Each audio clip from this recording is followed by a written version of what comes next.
Vivian and her friend Sonia were at the Silver Lounge sipping shisha from a shisha pot. Omalad was having his birthday. He was an Abuja big boy and Sophia's boyfriend. A girl came into the club. Her skin was pale white.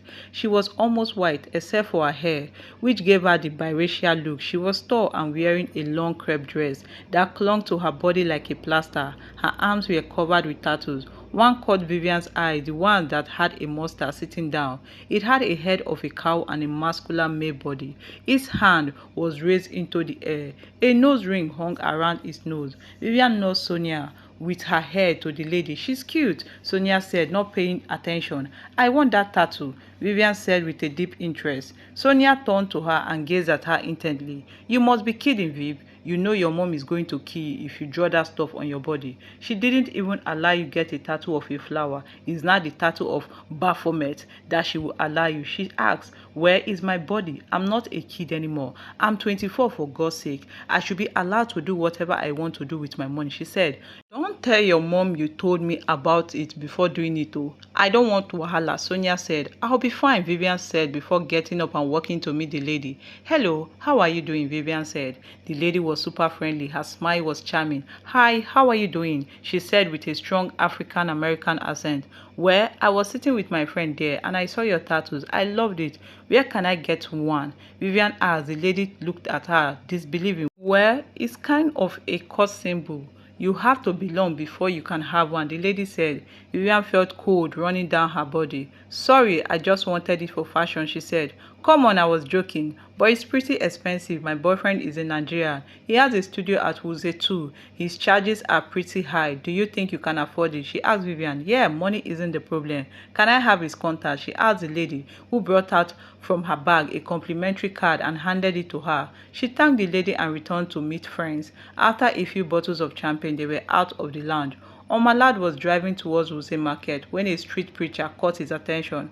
While they navigated through the gridlock, he was preaching and pointing at his vehicle. He wind down the side screen. "You are inside this vehicle. You are about to do something that will reshape your destiny. The Lord has sent me to wait for you here today, to warn you not to continue because it will reshape your destiny. Your eyes will see pepper." The preacher growled. "This dude is crazy. Under this hot sun, he wouldn't even go and look for work to do. He's just here trying to milk gullible people," Sophia said. Omalad and his friend Kali burst into laughter. Vivian didn't think it was funny. "Hope you guys are not planning to go into ritual and yahoo yahoo," Vivian asked. The two guys gazed at her with a confused look on their faces. "Well, we don't have to do yahoo when we have all the money we need," Omalad replied. He drove away when the traffic eased. "Hey, Teddy. Please, I need the money. It's urgent. My mother, she's in the hospital right now. They are saying they won't touch her until the money is paid in full," Vivian said to her boyfriend. She had been pestering him for the money for the tattoo. "Where do you want me to get 1 million naira, Vivian? You know we are just students," he complained. "You can call your brother in America. He can send you the money. I'm on a tight budget. I cannot raise the amount even if you kidnap me," he said over the phone. "I don't even know why I'm deceiving myself that I'm in a relationship with you. I'm as good as dating myself. See how much Sophia's boyfriend spent at the club yesterday. Just 1 million naira. He didn't even let her complete her statement. Why don't you date him or tell him to hook you up with one of his friends?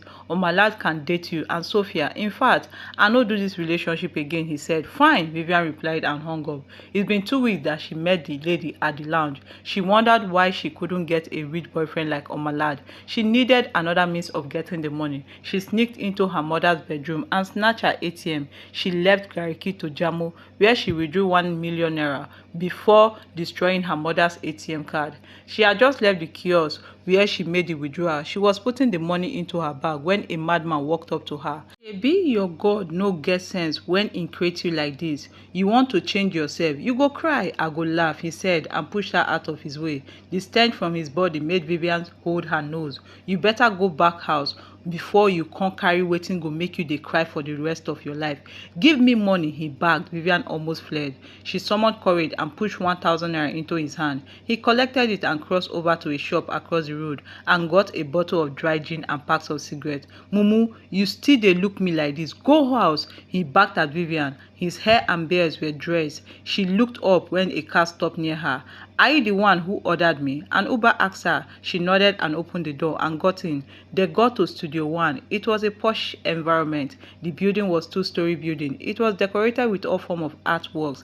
The door had an automated system that let pedestrians in whenever they got in close to the door. Hello, please, can I see Daniel? She said to the receptionist, who was smacking her lips as she chewed the gum on her lips. She popped it before turning to Vivian. Daniel is upstairs in the studio, first room to your left, she said, and returned her attention to her laptop.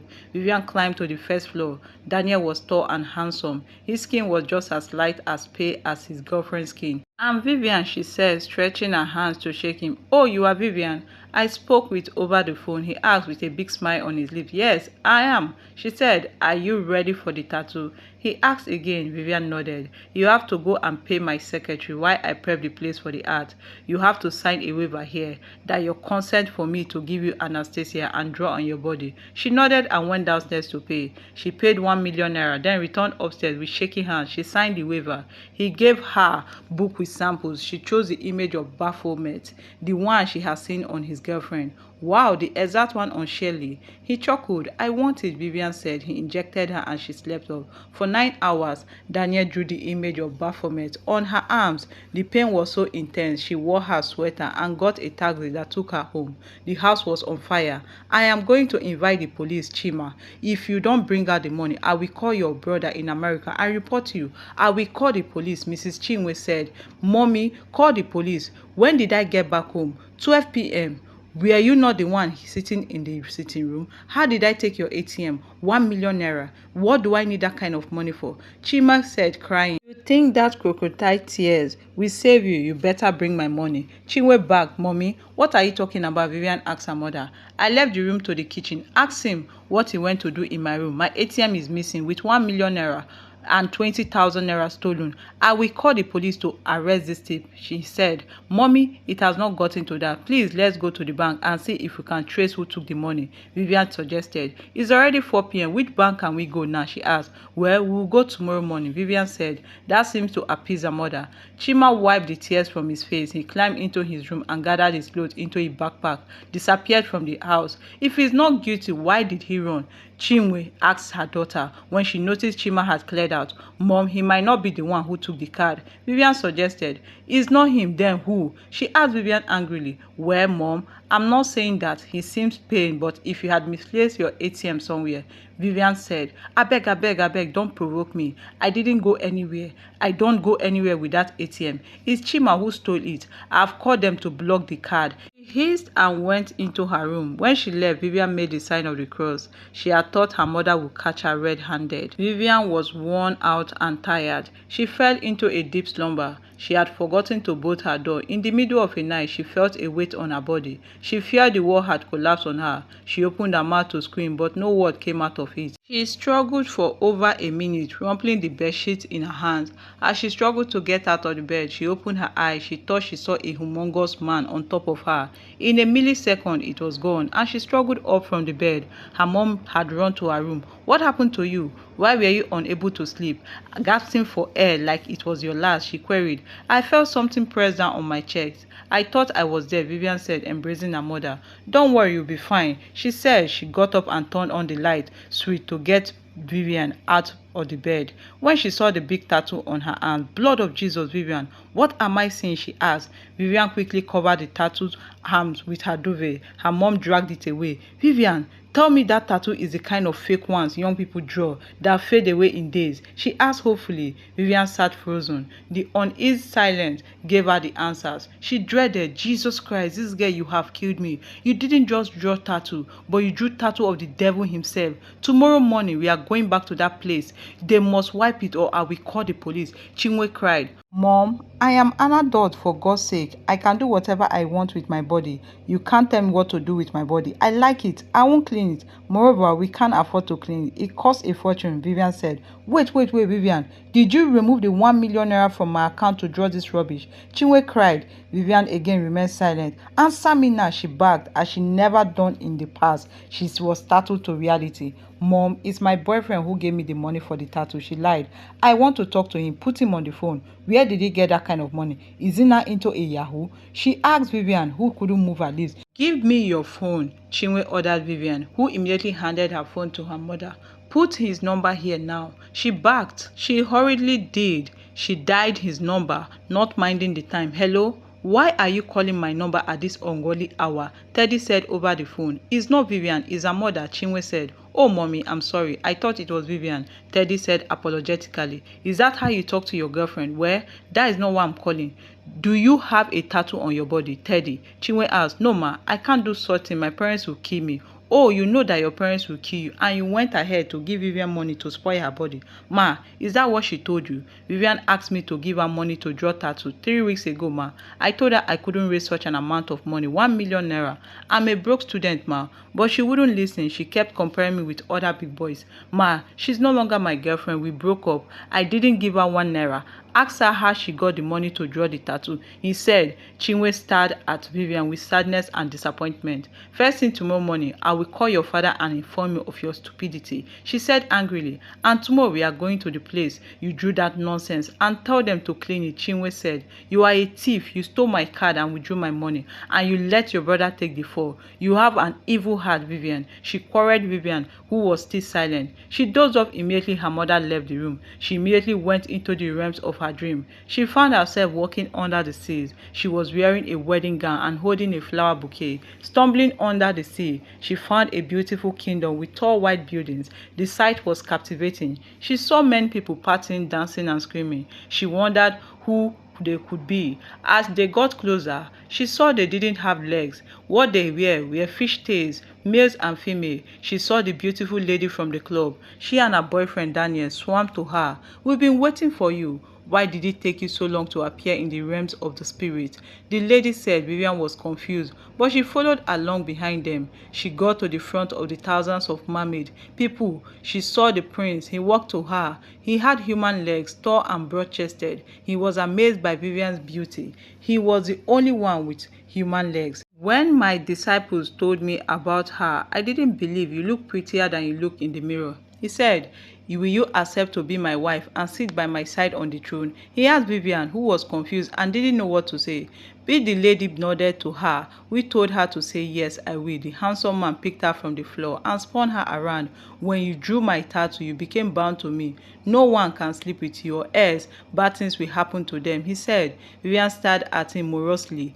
Now you will be rich, he said, and the whole mermaid people began to cheer. She was startled and jumped up from the bed. When she tried to return to sleep, all kinds of dirty creatures, demons, chased at her in her dream. She screamed at the top of her lungs and jumped out of the bed. She couldn't sleep anymore. She had to run into the living room. Chinwe, on the other hand, couldn't take the constant screams and cries from Vivian's bedroom. She could barely sleep at night because Vivian couldn't sleep. Her grade had dropped since the nightly attacks began. She took her to see a powerful prophet. They left Gariki early in the morning to be able to go and see the man of God. They arrived at the church at about 8 a.m. The praise session was on. People were singing and dancing. Vivian wasn't comfortable. She couldn't remember the last time she entered the church. Her mom moved from side to side, dancing to the tune of the gospel music. A prophet came on stage and began to preach and declare words of wisdom to the people.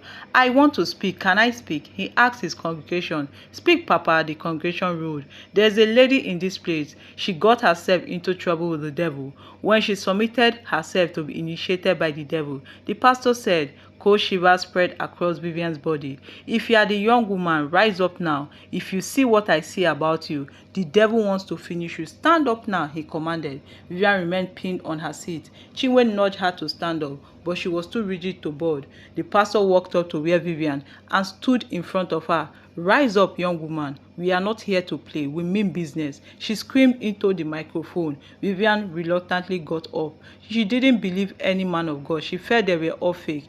Raise your shirt up. Let me see your arm, he said to Vivian. She reluctantly raised it. That tattoo had connected you to the underworld. It's going to be war for you to be free. You have to go back to the people who drew that tattoo and tell them you no longer want to join them, that they should clean it or else people will die, he told Vivian as she began to panic. You will also die. You have been married to the Prince of Darkness. You should leave now and go to their place. Tell that man Daniel that I, Okunerere, asked you to tell him to clean the tattoo and free you from the satanic entanglement he got you into, or he will face the judgment of God. The prophet said. Chinwe held her daughter and rushed out of the prayer house. She drove her straight to Wuse Zone 2.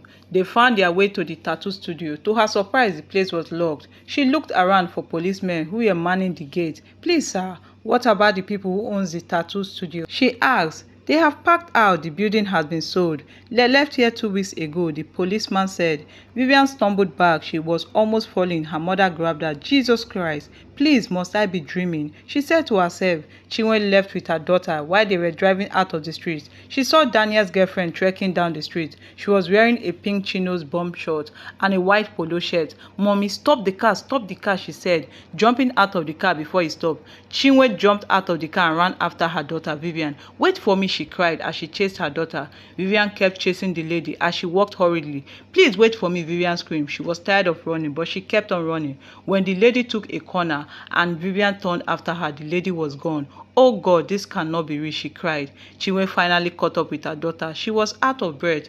Who was that you were running after? She asked. Vivian was shaking and all in tears. Mom, well, that is the woman that introduced me to the tattoo artist. He is her boyfriend, she said, crying. They searched the whole street. Nobody agreed to have seen the fair half-caste lady who was wearing a white polo and a pink bomb short. They went straight home that night. Vivian couldn't eat. The fear of the night had tightened her stomach. Her mother forced her to eat. She was sleeping at about 1 a.m. She felt like a burning whip was used to flog her. She was rolling on the bed, mumbling words to herself. The men from the kingdom had tied her to a tree stump and were thrashing her. The king commanded. She screamed and cried, but to no avail. Her husband, the king, watched as she screamed. You think that man can save you? He cannot. You are now my slave, and so shall he remain. You gave your life to me. You are mine forever, he said. Vivian begged him to stop flogging, but he asked his guards to continue until she came back to her senses. She promised. That was when she could scream out. She jumped from her bed weeping. Her mother rushed into her room. When she turned on the light, she couldn't believe what she saw. Her daughter's body was covered in cape marks that looked like fire burns. Mommy, they beat me for going to see the prophet. My body, Vivian cried. Her mother went in and got anointing oil, with which she rushed over her daughter's body and said some prayers and Hail Mary. Chinwe sat with Vivian till the next morning. They got into the car and drove to Gwagwalada. Surprisingly, members had gathered for service, but the pastor was nowhere to be seen. At some point of the service, news came in that the pastor had died in his sleep. Vivian burst into tears. Her only source of hope was gone. They followed the members to the pastor's house that was not far away. She saw with her eyes how the pastor's corpse was lifted out of his flat. His wife and children were all crying and rolling on the ground. Tears fell down from her eyes. She couldn't understand if it was the lost hope or the lost pastor. Vivian dialed Sonia's number the 3rd time that evening. She knew her friend has been avoiding her. She called Omalad instead. Hello, Viv. How are you doing? Omalad said, sounding a little bit grudgy. I'm fine. Please, where is Sonia? She asked. Yes, she's in the kitchen. Why didn't you call her phone? He asked. She's not taking my calls. Please, can you go and put her on the phone? She pleaded. Omalad obliged her. Your friend is on the phone. She wants to talk to you. Vivian heard Omalad saying in the background. Why did you take the call? She queried. What is it, Vivian? Why did you call my number? She queried. Where? You refused to pick my call. What have I done that is making you treat me like a garbage? Vivian asked with sadness in her voice. I've been busy, Vivian. I'm preparing for exam. She lied. It's me, Sonia. It's me you are telling Omalad not to take my call. She said. What did you call to tell me? Talk, my food is almost getting burnt. Please, I want to see you. I've not been feeling fine. I just need my friends around. She said, na me send you go draw tattoo. She mumbled with an inaudible voice. What did you say? She asked. Sonia grumbled some more. Fine, we should see by weekend, she said and hung up the phone. Chinwe had taken Vivian to a tattoo studio to remove the tattoos from her body. They had started the painful process of removing the tattoos. It was going to take 3 days, the whole ink from her body to be removed. She returned for her appointment and met the studio closed. When she asked them to know what happened, she was told that the tattoo artist and his apprentice were involved in a fatal accident. They both lost their lives. She couldn't say a word. She sat down and let the tears pour out as they watched her emotion. She had been looking forward to the meeting with Sonia. She just wanted to feel her old self. When they met at the lounge, she refused to take any drink or smoke. She wanted to see her friend. "Why have you been avoiding me, Sonia? Did I do anything wrong to you?" she asked. "Did I not tell you not to draw that tattoo on your body? Do you want your mother to quarrel with me, as she did with Teddy? I warned you, so please don't make it look like I'm the bad person here." "Well, I'm trying to take this tats off me. Half has been taken off," she said. "That's good for you." One of Omala's friends came over to greet the ladies, then walked out. But to his friends chilling at the bar, his eyes never left Vivian. She became uncomfortable when his eyes refused to leave her body. He walked up to her. They went outside and talked. He exchanged numbers with her before leaving the lounge. Vivian came outside of her house to meet Soji. He had driven to her estate in a 2024 Range Rover Sport. The car was clean. They had been dating for 2 weeks. He was head over heels in love with her. "Can we spend the night out?" he asked Vivian. "That couldn't be possible," she said. He was thrown off balance. "But why, babe? We've been dating for over 2 weeks now. Almost 3. You couldn't come to my house and see me. Is this relationship a joke to you? Abi, what are you even trying to insinuate?" he asked, feeling angry. "Sorry, babe, I can't sleep outside. My mom is going to kill me," she said. "Well, we can go and chill at Transcorp. We get a room and spoil ourselves." Vivian brainstormed on the idea. "Okay, but you have to return me before my parents return from their outing," she said as they drove to the hotel. Vivian and Soj had a passionate time together. She had missed the touch of a man. She forgot about men when her depression became unbearable. "But babe, why did you draw such tattoo on your body?" Soji asked. Vivian was silent for a while. "I thought it was cool, but I regret it every day," she said. "I can't really draw that on me. See my tat, this one I got it in US," he said. "It's almost 8 p.m, Soj. I need to take my bath so that you can take me home. Will you join me?" she asked. "Go, babe, I will join you soon," he said, and punched on the TV. Immediately, Vivian got into the bedroom and turned on the shower. A man came out of the wall. Soji saw him too and wanted to scream in another second. The stranger was on him. He was white-skinned, tall like a basketballer, with long fingers and arms. The entity put his hand over Soji's face. He fought to breathe. Vivian heard the struggle and noise from the room. She ran out of the bathroom with towel gripped in her chest. She saw the man. Fear gripped her as she rushed to the door. It was unlocked. She dashed out and ran to the first floor to call the security. They ran with her back to the room. The whole room was filled with blood. Soji's body lay on the floor. Thick blood like mucus was coming out of his nose. The room had been trashed. The police were invited. They arrested her and took her away. After reviewing the CCTV camera in the room, they immediately released her. There was a conclusion that it was drug overdose because they couldn't see the man Vivian had told them about. It was just Soji hitting himself against the wall and walls of the room. He hit his head over and over until he fell unconsciously to the ground. "What did I get myself into, Mom?" Vivian said, crying into her mother's arm. "It was the same man who I saw in my dream. I don't want this tattoo on my body anymore," she said with tears in her eyes. "The police said he was on drugs. It wasn't you who killed him," she said. Vivian didn't believe her mother. She knew what killed Soji. Chinwe had been driving for over 6 hours. The journey to Kaba was more than 6 hours from Abuja.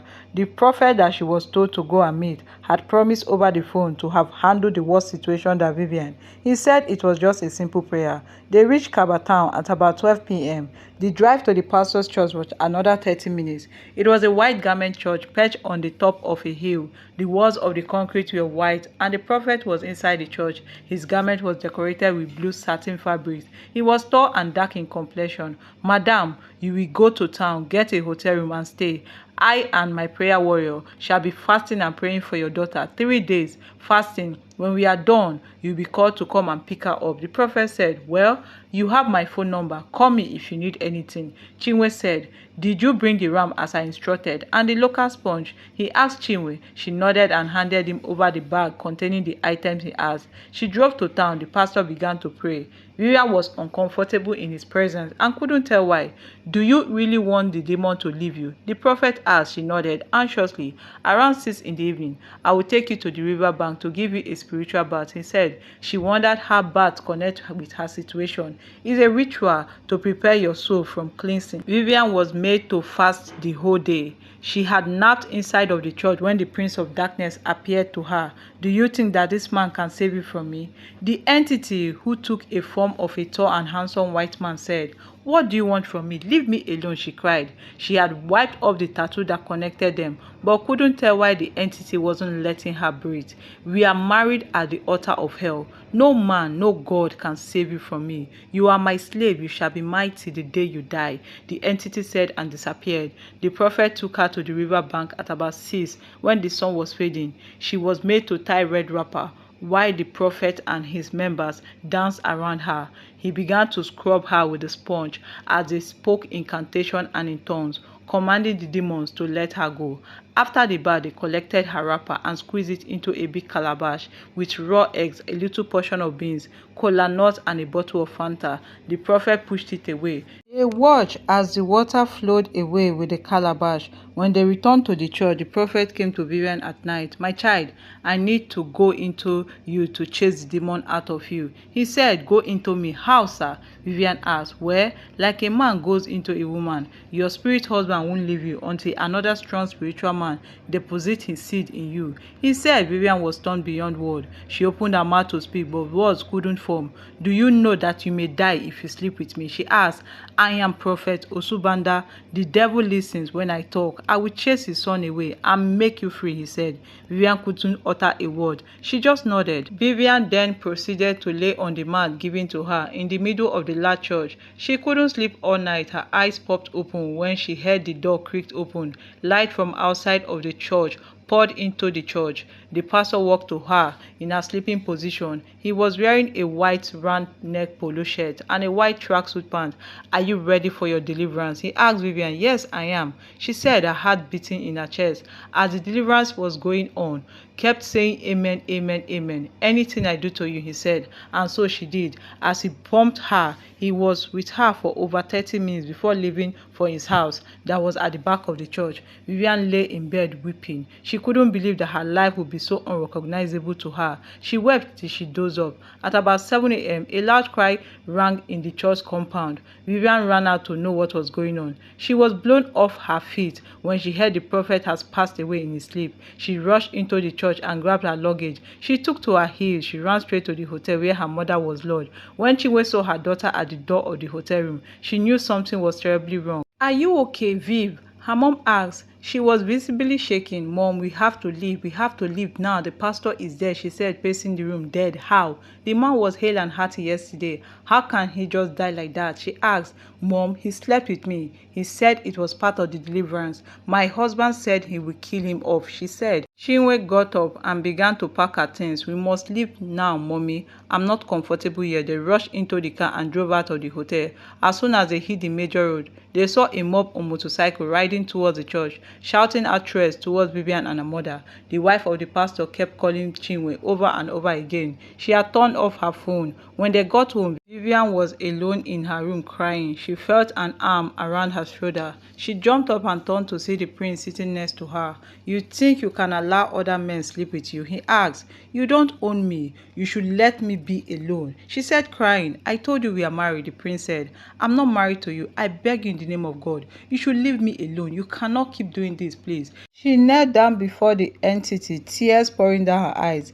This is a warning to your mother. If she doesn't stay off this case, she'll be the next lying in a casket. He said, leave my mother out of this. I am tired of you. Don't let me go. I will end all these things, she begged. Chinwe heard her daughter's voice. She ran to check on her. You can look yourself.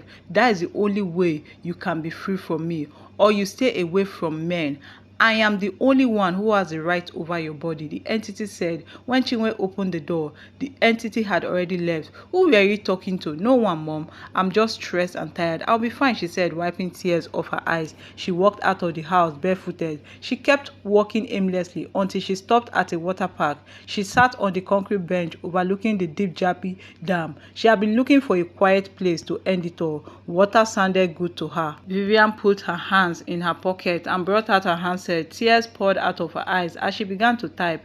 I'm sorry I failed you. I'm sorry I was selfish. I shouldn't have taken the money to draw the tattoo. Just one action has ruined my life. I wish I can go back to undo it. But then, some of us never get a second chance. She typed as tears poured out of her eyes. Chima, please return home. Mommy will need you now. She misses you. I took the 1 million naira. The money ruined my life. I'm sorry, Teddy. I had a beautiful relationship with you, but I ruined it all because of my stupidity. I'm sorry, she sobbed some more.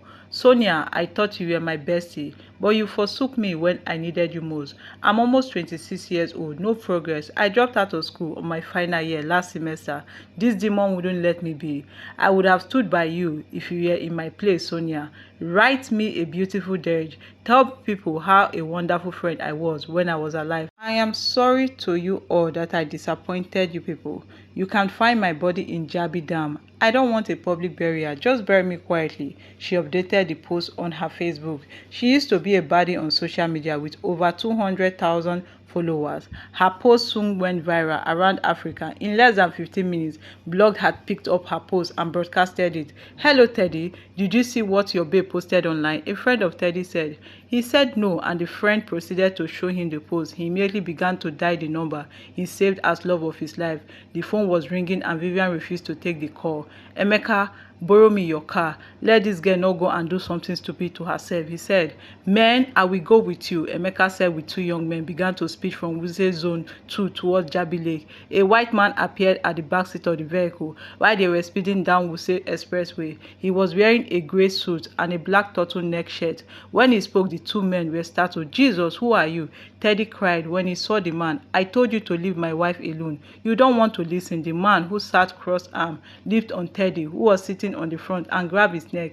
Emeka was caught in the commotion and lost control of the steering. The vehicle crossed the road to the other side of the road. It hit against a street lamp. The pole went down. The car was bounced on the other side of the road and tumbled into a ditch. It tumbled 2 more times and landed on its back inside a gutter.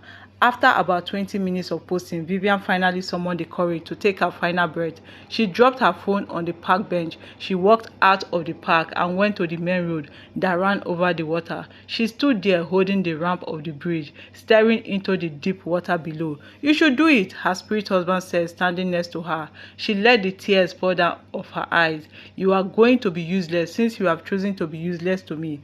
Anyone you love will die because of you. The only way to save them is to end your miserable life. Like you are a stubborn wife. I wanted to make you the queen of the coast, but your insipid humanity, you are too stubborn. You don't appreciate a God being married to you, he said. Chinwe had been calling her son Chima. She drove like a mad woman to the spot. She kept asking people of a lady fitting Vivian's description. They directed her to the top of the bridge. She left her car and began to run. Cars began to stop when they saw her sitting on the bridge rail, staring into the water. Please, don't do it, a woman said, walking close to Vivian. Don't come near me. Stay away. I am tired, she said as she dropped into tears. I don't know what you are going through, but then that is not the solution to your problem. You will pass your pain to your loved ones. Please don't do it, the woman said. A man was walking close to her, trying to grab her before she jumped. If you don't end it here, your mother is going to die like Teddy. She's on her way here. I'll make sure she dies, he said calmly. Vivian, please don't do it. Chinwe cried. Vivian turned to see the man almost grabbing her from her waist. She let herself fall from the bridge. She could see the evil grin on the face of the entity that stood. The faces of people on the bridge was frozen in fear. As she fell into the water, she landed on top of the water. It splashed with a loud banging sound. She sank below the deep muddy water and began to struggle to free herself as the mud grabbed her legs. The more she struggled to get out of the water, the more soft the mud grabbed her legs like fufu. Water entered into her. She struggled and struggled to free herself from the leaves and trees that grabbed her. Then she began to sink deeper. The water had become pitch black. Her arms had no longer strength to thrash around. She accepted her fate as she closed her eyes. "That's my baby, someone please help my baby," Chinwe cried, rolling on the crowded bridge. People went about searching for the fishermen who were on the lake to dive in and try to retrieve her body. It was 5 minutes later before a diver jumped into the water, while hundreds of people stood on top of the bridge and below, waiting for the fisherman to bring results. A fisherman paddled towards the bridge when people kept yelling and calling for him. He couldn't understand what the commotion was about, but from the crying and gesticulating, he knew somebody had fallen into the water. He leapt from his wooden canoe into the murky brownish water. He was gone for over 30 minutes and felt his way under the water, floating on the mud. He felt the body lying deep in the mud. He picked it up and floated to the surface. People screamed as he swam with the limp body to the bank of the dam. Some men rushed to the edge and helped him drag the body up. They began to perform CPR on Vivian. "She's still breathing," a man said. "It's impossible. She's been down for over 10 minutes. Another voice said. Chinwe rushed down the hilly slope. She grabbed her daughter and the men helped her to get into the back of her SUV. She and some people rushed with her to a nearby hospital. She was immediately placed on oxygen. One of the people who had escorted Chinwe to the hospital was an old woman in her late 70s. She stayed with her all day and prayed with her all night when she wanted to leave. But what could have pushed your daughter to such length to want to have committed suicide?" she asked. Chinwe sighed. "Ma, these children of nowadays, my daughter was okay until about 8 months ago. Then she went and drew some tattoos on her arm. From there, it's been issues of death. Any man who got close to her dies. We've been to shrine and churches, but nothing seems to be helping." Chinwe said. The gentle breeze from the palms of the elderly woman reassured Chinwe. "If your child came out of that water alive after about 10 minutes underwater, then you should know that God has taken interest in her. She will not end in a vegetative state." The old woman said with certainty that brought dead faith alive in Chinwe. "I will try to drag my son down tomorrow. He is a deliverance pastor from MFM. I think he should know what to do," the woman said, and prayed for the two before her driver picked her from the hospital. Chinwe sat beside Vivian's hospital bed. She didn't want to blink her eyes all night, so she wouldn't sleep away. She watched her chest rise and fall. Chinwe sat by the door. Their dad lay on the floor on a blanket. The whole family was around to support Vivian, except for their elder brother in the US. The next morning, the doctors brought their report. "Madam, your daughter stayed underwater, stopped oxygen going to her brain. It led to irreparable damage to her brain, which was starved of oxygen. If we should remove her from the life support, there is a 99% chance that your daughter won't make it," the doctor said with a sullen look plastered on his face. "My daughter will not die. God didn't save her to let her die. She needs a second chance," Chinwe said, mumbling prayers under her breath. "We don't dispute the power of faith. We are just giving you the medical report," he said before walking away. Chinwe waited all day for the woman and her son. She couldn't eat or drink. "Mom, you have to eat to regain your strength," Chima said. Chinwe shook her head and wiped tears from the bottom of her eyes with the back of her hands. Her husband put his arm around her. "My love, you need to eat. You cannot stay without food all day. You need your strength to eat. It's already 8 p.m. You have not had any food all day," he said. She kept sobbing silently. She ate a few slices of yam and continued muttering her prayers. In the world beyond, Vivian was tied to a big rock. She was being beaten by foul-looking entities with wipes that had iron hooks. Like that, she was covered in her own blood. The Dark Prince sent servants to fetch her blood for them to drink. "I told you that you are at my mercy. You've been sent to the pit. When I've had enough of my phone, torture her," he said with long fangy fingers. The entities dipped long first into her stomach and watched as her skin frayed. She cried. The red-looking monster laughed with his harem of concubines. Yesterday she was queen. Today she was an object of his amusement. The hospital needed life support machine. Though Vivian's parents were ready to pay, they had to remove her from the life support. They waited for her to take her last breath, but she didn't. She didn't wake up either. She was frozen in deep sleep. She was in the hospital without further treatment for another 3 days. Before the pastor and his mother came, the old woman had a medical emergency that kept her in the hospital for a week. She explained to Chinwe she was so grateful that she came. Her son looked at the tattoo. He began to speak in tongues, and soon the whole room was filled with black smoke. He traveled all the rooms in the hospital. The fire alarm began to blow. The hospital was evacuated. After about 30 minutes of intense prayer, all eyes there was on on the horned goat walked out of Vivian's room. Some who dared captured it with their camera. It stared at them and vanished. Vivian sat up with tears in her eyes. The tattoo was gone finally. Her nightmare was over. She was discharged from the hospital. She learned how to trust in God. She and her mother were at Teddy's wake-keep. She spoke good things about him. As she wept, knowing that he had died because of her, he would have still been alive, only if she had not gone ahead to draw that tattoo that changed her life.